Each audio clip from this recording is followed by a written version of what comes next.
বিসমিল্লাহ। প্রিয় দর্শক, আমার নার্সারিতে ঢুকতেছি। এই যে কি কি চারা আছে, এই যে এগুলা মরিচের চারা।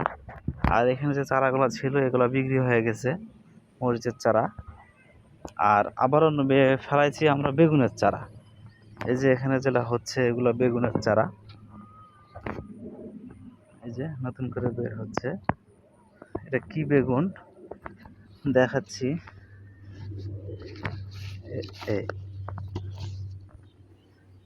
এই যে এটা বেগুনের চারা ফেলাইছি।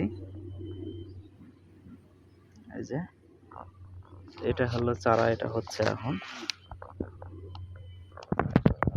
এটা কি একটা লাল হচ্ছে, এটা দেখা যাক কি হয়। এই যে বেগুনের চারাগুলা হচ্ছে আমার, এগুলো বেগুনের চারা হচ্ছে। আর এ পাশে দেখাচ্ছি এগুলো হলো মরিচের চারা, বিজলি প্লাস 2020। দেখেন চারাগুলা খুবই সুন্দর আছে, মরিচের চারা। ওই পাশে চারা আছে, মরিচের চারা যদি লাগে নেবেন। এখন তো মরিচের দাম বেশি হয়ে গেছে, আমাদের এখানে চলতেছে 3400-3500 টাকা মন দিনাজপুর জেলায় মরিচের দাম। আপনারা লাগলে নেবেন, চারা আছে, চারা লাগাবেন ইনশাল্লাহ।